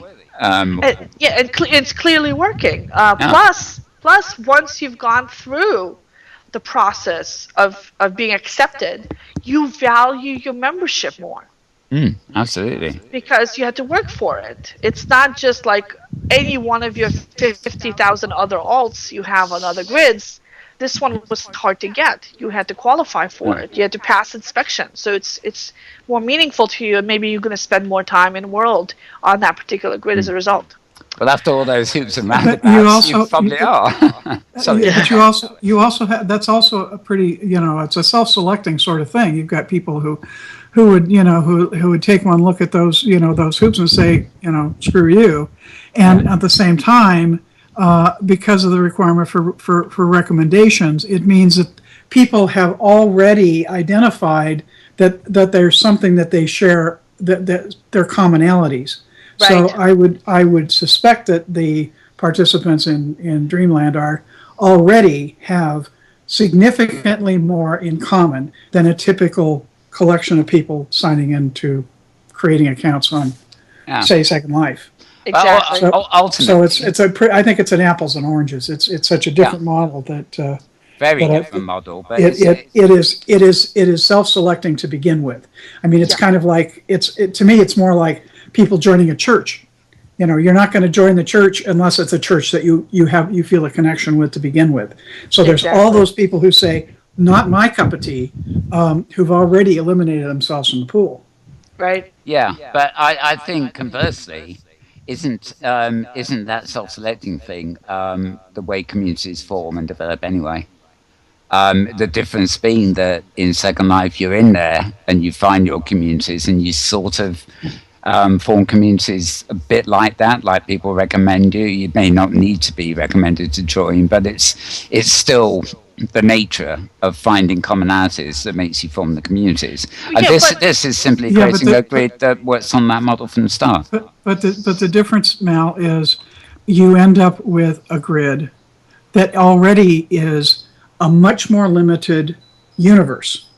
Yeah, compared with Second Life, where you're going to rub elbows with people who have profoundly different views than you do in Second Life. Yeah, that's the beauty. You're not going to, you're basically a Dreamland model is creating an isolation. Yeah. And people do that. Yes, we all choose communities, but it's one of those things that actually I find myself feeling somewhat disturbed in some ways about the degree to which online worlds enable people to become further apart and have less contact with people who see the world differently than they do. Well, I agree with you. I mean, it would be anyway. That's my perspective. It would be a very special club indeed for me to not agree with you. But here's another way to look at it. When you're hiring people, you can do a random ad on a help wanted site, or you can ask your current employees to recommend people. And many companies will actually encourage employee recommendations and give a recruitment bonus to the existing employees to bring new people in, because by having a friend who works at a particular company, you already have, first of all, a connection to that company. You have a sense of their corporate culture and what the company stands for. And once you join that company, because you have a friend there, you feel a sense of obligation to do a good job, because it's not just reflecting on you, but on your friend as well. So you want to be a good member of that corporate community because it also reflects on your friend. So I think it's the difference between a world and an installation. We all love Second Life because the world is wide open. You never know who you're going to meet. I've met so many good friends here that I would never possibly have met in real life, and I have nothing in common with on the surface. So, that's the wonderful thing about a world. It's an interconnected grid and the hypergrid, much the same way, potentially. This Dreamland one, however, I mean, the fact that it's launched its own currency would suggest that it's got something going for it. So maybe it'd be nice if you comment on that. But it just seems to me that it is a very different model. But I don't know it's any different from going to a Unity installation, and which is not connected to any other grids or worlds. It's a standalone. And to me, There's room for both. There's room for both. Is Dreamland on the hypergrid? No, Dream No, Nation it wouldn't is be. not hypergrid Sorry, enabled. Dream Nation. They're not hypergrid enabled. And it's hypergrid would be a bad fit for it because, of course, with hypergrid, unless what some grids are doing is they're doing a half model. So if you want to be a resident, I think Avalonia did that for a while, where you have to be recommended to become a resident, but anybody can just teleport in and look around and then teleport back out again. But that's what I thought. You know, so mixture. If Dream Nation had like a showcase parcel. Yeah. That was hypergrid enabled, even though the grid wasn't. And they might. I mean, as things evolve, they will do different things. Now, the currency is a different issue. The currency, they used to have the OMC currency, which is used on some 30 different grids. OMC is from Vervox. They're the big European trader of lindens. Yeah. But because the volume of OMC was so low compared to the volume of linden dollars, they really have done zero marketing, and they have a lousy reputation for support for the OMC. Their module that you have to plug into your region to support OMC, I've heard multiple reports of it not working, of it failing when there's an upgrade, of it needing support, not getting it. Whenever people have problems, they have problems getting through to anybody. So their usage of OMC has been very, very low. And a few months ago, somebody noticed that Vervox was charging people. The last virus database has been updated. Okay.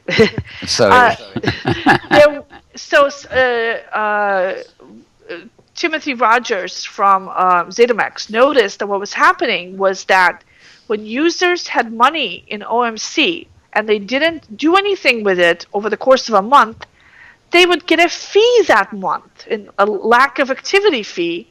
They would get a charge against their currency. So they would have to, so over time, if their currency was just sitting there, they would lose money. Vervox would take money out, which I don't know if it's legal or not in the country where Vervox is based, Switzerland, but it's not legal in some other countries. Yeah, you think they should be paying interest. Yeah, but Sorry. I guess some credit cards will charge a fee if you don't use them, or some bank accounts might charge a fee or something like that. So it's not totally out of the blue that they would do this, but it came as a surprise because nobody was aware that they were doing it, and the Dream Nation was hit the hardest because because their users had balances in their accounts and they were losing money. So when Timothy Rogers ran the statistics, Dream Nation came out as the hardest hit grid for this. So Dream Nation started looking around for an alternative, and for a while there was hope that another exchange called Podex would. They had announced a partnership with ZetaMax, that they were going to work and create an alternative currency. Nothing has come of that so far. What Dream Nation, they still might be working on it. But what Dream Nation did was, instead of waiting to see if that was going to come to anything, they started their own currency, so that they would be in Inworld commerce. And the downside to having your own currency is that you have to manage your own currency. The upside of having your own currency is that you don't have to deal with the Vervox problems. Now, let's see. I don't remember offhand if they did it fully themselves or if they're traded on Podex. I forget now. But most closed commercial grids right now, if they're not on OMC, they do have their own currency. And you kind of have to do that because you want people to buy and sell stuff. Yeah, I didn't say it in the story. That's why I don't remember it. But several grids do use third-party trading for their currency. Avanation, for example, is on Podex, and a few other grids are as well. So people can buy and sell currency without having to go to the grid itself, because it is annoying for the grid to have to create this infrastructure Yeah. maintain it and everything else. One thing that I did like very much is that Dream Nation has set aside a bank account with as much real money in it as there is virtual currency in circulation. So if anybody ever wants their money back, it's right there. It's held in reserve, and so that if anything happens to the grid, people won't be like losing money because they've got this already set aside. That is good news, because apparently in Second Life that is not the case at all. If there was a run on the bank in Second Life, I didn't want to go there. Yeah. So Virtual Highway also uses Podex and Avid Nation. So those are good things. All right, so we talked about that. Oliveira Virtual Lands has a backup to Dropbox, which a very nice thing. They're the first hosting company to do that. Now, many OpenSIM hosting companies let you save your entire region or upload a new region. ZetaMax, as I mentioned them a couple of times today. If I can interrupt a second, is anybody else getting a problem on Maria's voice? Breaking up a bit? I just heard a problem with your voice breaking up for me a bit. Okay, carry on. Not bad. A little bit, but not bad. Okay, so several hosting companies let you save an entire region through a simple web-based interface. ZetaMax, Dreamland Metaverse are the top two. Kitely also has this feature. And Oliveira Virtual Lands, they sell regions on OS Grid. And they just announced their tool where you can save and restore backups to your Dropbox account, which is new, and it's very a cute little system. So because regions can be very big files, and it can take a long time to download it to your local computer, and this way they will just ship it over to your Dropbox account. They're a very low-priced provider. Their regions are just $12 each for 15,000 per region on OS Grid, and they've run a lot of very famous regions on OS Grid. They're very well known as a region provider, and so this is a very useful tool. If you have a region on OS Grid and you have a Dropbox account, you can just keep your region backups on there and move them in and out of your actual living regions as you want. So I hope that more hosting companies will follow suit, because it seems very convenient and useful. And the only other thing I wanted to mention was that the Oculus Rift DK2, this is the second version of the developer kit, has started shipping, and people are going to be starting to get their hands on it in the next couple of weeks. So very exciting. We're going to be hearing a lot about that. Schedule too. That's amazing. Yes. Great.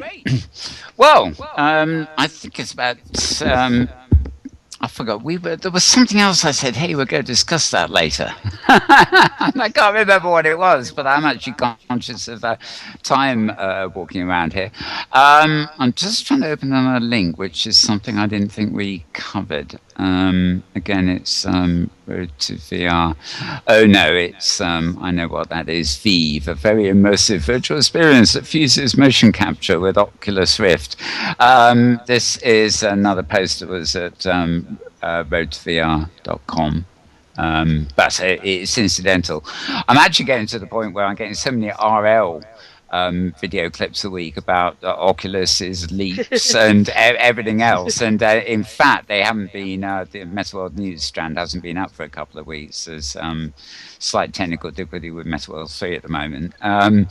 But I'm almost exhausting myself watching some of these. I mean, we're following the technology is one thing, but I seem to be getting a lot of, there's another thing comes out and it seems to be a repeat of the last, and there's just so many things now. Right. Especially, and if you include Kickstarters in all this, that may or may not get anywhere. It really is quite a minefield. Maria, have you been in Second Life at all to seen anything of the Second Life birthday build? No. No. So it's a bit off. In fact, the only time I've been in Second Life for the past 2 months has been for this show, and to get dressed for this show. And to get dressed for this show, I like that. Yeah. But the only time I've been in Open Sim for the last couple of months has usually been to take a picture of something for an illustration for something. Like I want a picture of a prim to illustrate a story. I will just go, if I don't have one in my files, I will just log in and put up a prim and take its picture, or something like that. Yeah. I have not spent any significant time doing anything in World. I have been super, super busy with everything else. So I've been writing about all this stuff, but I haven't actually been seeing it. All my interactions have been in virtually Skype or by email or something else. Oh, I lied. I was the Avacon group we're organizing the upcoming Open Sim conference. Oh yeah. So those are weekly meetings on the Avacon grid, and we also had an Inworld meeting for the Women in Virtual Reality group, and we had that on my Hyperica grid. So how did that go? Or was it private? I was elected president. You're president of the Women. Yes, in virtual reality. Women in Virtual Reality. Very congratulations. I'm Thank glad you I asked. Madam President, if I may.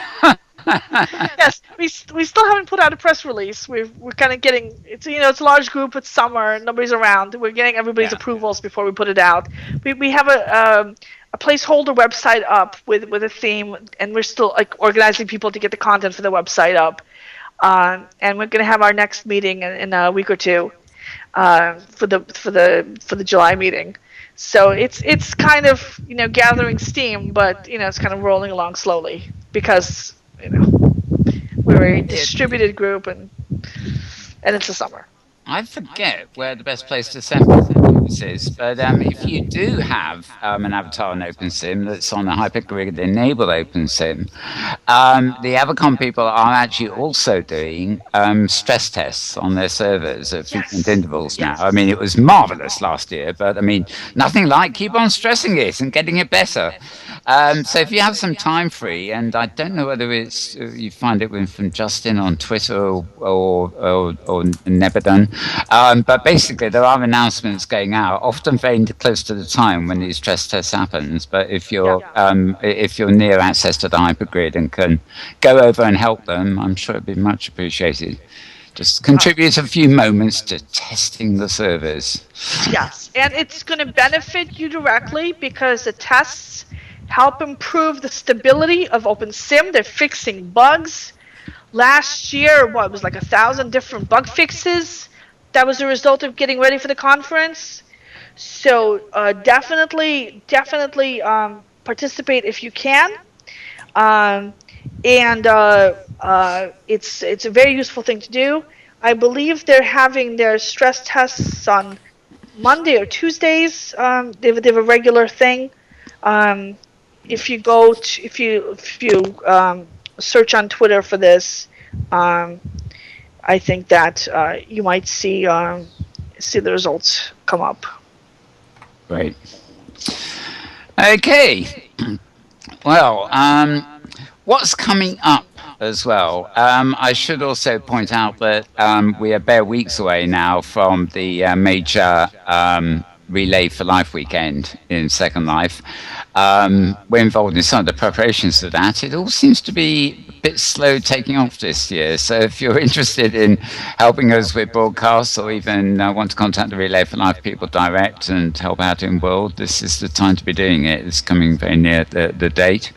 And we will no doubt be busying ourselves in World filming stuff that will be broadcast that weekend. I'm actually a bit like you, Maria. I tend to sit down with my iPad and my Feedly and my Flipboard, and that's where most of my time is spent. And then if there's time free, that's when I come in World. But inevitably, it's to do this show or to film things like the SAP talks, and I suddenly realised I spent the whole birthday fixed in the same. I was on the birthday sim, but I was in the same position every time I logged in because that's where my camera was filming. And didn't get to see as much as I would have liked, although I did see a lot at the beginning. Sorry? Well, before we leave the Evercon thing, I was just looking at them on Twitter. They've extended the call for proposals to July 15th. Oh, right. So I'm putting together a couple of discussion panels about OpenSim right now, and I've emailed a whole bunch of people.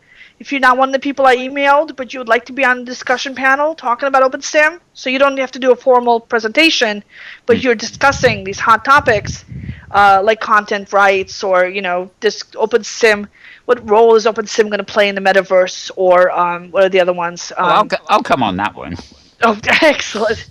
Or does OpenSim have enough of a critical mass to survive on its own if Second Life moves on to SL2? Those kind of questions.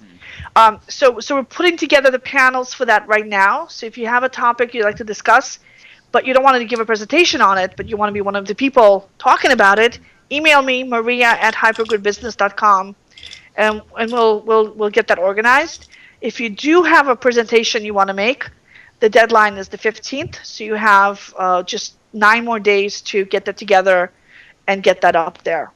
So definitely, this is a great opportunity to bring people together who are interested in OpenSim and having an open metaverse. And well worth it for the exposure too. I mean, just last year, the first one, a phenomenal number of attendees for that kind of thing, and of course viewers on Ustream and stuff. So this can only be bigger and better. And so if you want to get your message out there and whatever, it's the ideal place to be doing it. Really. All right. Okay. So before we wrap, Tara, I was just going to. Yes, I was just going to add on the events related stuff for anyone who wants actual dates. Relay for Life, the Relay weekend is July 19th and 20th. Right. But opening 3 days ago and running until the 16th is the not the Critter Fair, the Breedable Fair, which is another one of the big benefits for Relay for Life, and that kicked off on the 2nd and runs until the 16th. So.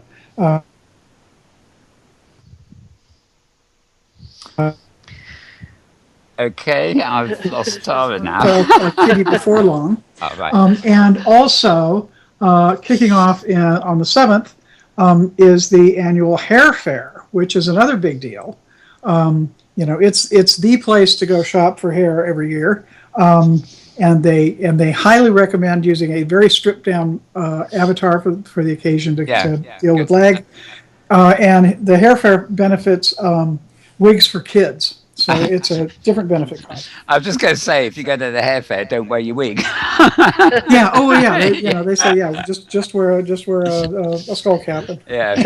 or glad rag, because that's one of the things they always sell are glad rags, so you can do that. Hey, all right. Dig out the bold plate, folks. Where it's so shaved heads are in order. Very good. I was just going to ask you, actually, before your general roundup anyway, was any highlights that since last week that you might have seen in the closing week of the birthday?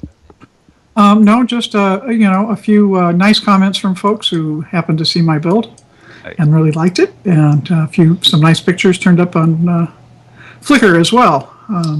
Yes, there's at least one blog that's had it covered. That there have been several other people who've done pictures. So great. Yeah, the build, by the way, will have a new home somewhere in Chobo, I think. I haven't decided where I'm going to put it yet, but right.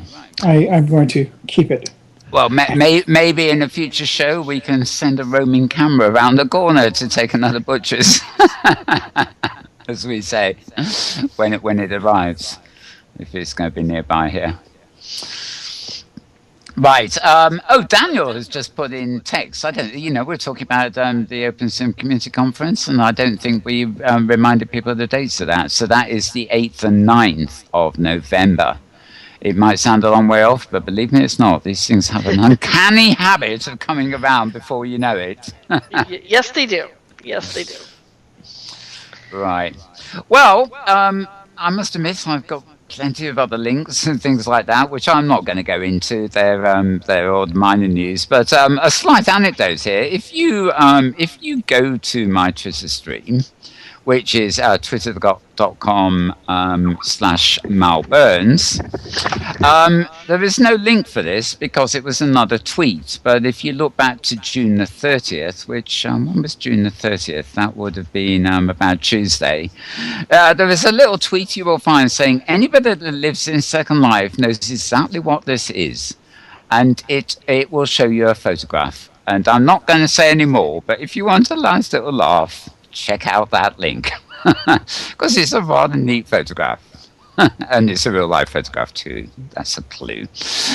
Okay. Now, Mal, is that on your Mal Burns writer account or no? This is on the Mal Burns account. It was just too funny not to stick in as a little joke. It was I retweeted a Twitter from a guy called Johan Neddings, and of course it's not a link. It just pops the photo up into the feed. Oh, yeah, I just scrolled back, and yes, it's a site. It's definitely a Second Life site gag. Yeah. You'll have a laugh at this one. That is for sure.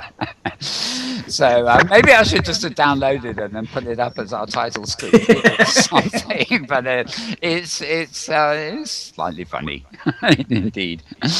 Right. Okay, I've just got a little IM from Maria saying, be right back. So I'll wait for her to get back before we close. I just sent you another IM saying, I'm back. That was a quick AFK. I've got to give you that. It was a very, very quick AFK. You didn't even notice that I was gone until I was back again. Well, I maybe it's Skype, but I only heard one squeak. Yeah. Whatever you want to call it, which made my head turn. Yeah, I have just Mal. I have in order to put it into almost current time. I have just retweeted that item. Oh, wonderful! So if you look at Tara Yates, you'll find the same tweet. Yeah, that item.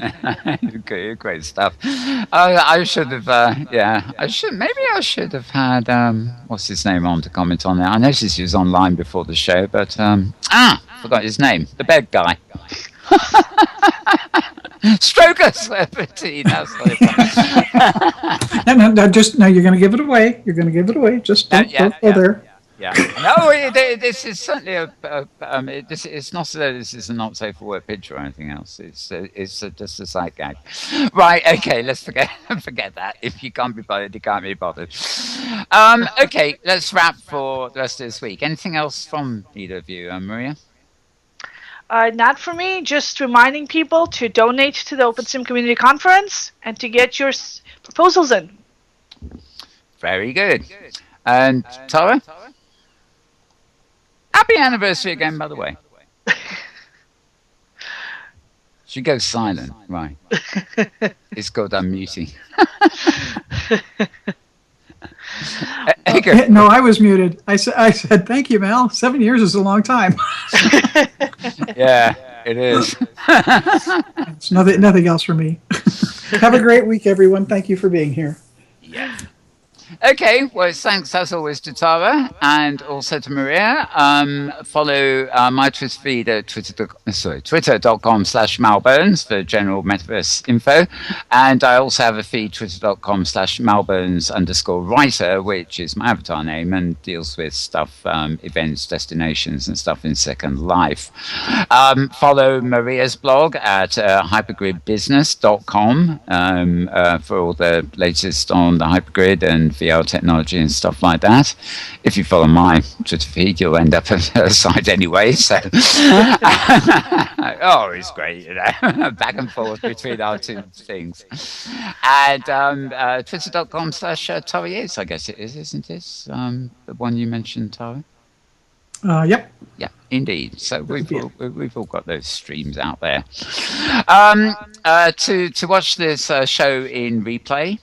Oh, I do remember what I meant to say at the beginning. I do want to make a quick technical point, folks. If you want to watch this show live on your tablet, Android or iPad, etc., you have to actually watch it through the live stream app. You need to download the live stream app, and then in the case of this program, look for MetaWorld 2 or Real Virtualities and subscribe to it. You can then watch the show on your tablet, and the nice thing, of course, is they send you a little notification alert just as it's about to begin, so you can't possibly miss it in future, live, that is. However, the tablets do not show you the whole channel. They only show live broadcasts, so you can't, for example, watch the replays that are coming up on the channel in a moment. For those, you actually have to be on the web. But if as far as all our original content is concerned, and indeed much of the content we show anyway, you can find it in higher definition, the live stream offers, by going to slartis.com. And you can, in most cases, you can actually download a copy from there to view offline, but you can certainly stream high definition. And if you go to slartis.com, that will work not only on any operating system, but it will also work on any, the main devices. It will work on Android, it will work on your iPad. So you can access replays by going to slartis.com, which is where this show will be in about 1.5 hours' time, by the way, if all goes well. And we've got a decent recording somewhere, which hopefully we have. So with that, I'd like to thank both Tara and Maria, and we will be back same time next week with both ourselves and hopefully some guests for you. Not to mention the handful of news that will probably have emerged by then about this, that, and everything. So thanks for being here, folks, and I'll leave it at that. We'll see you then.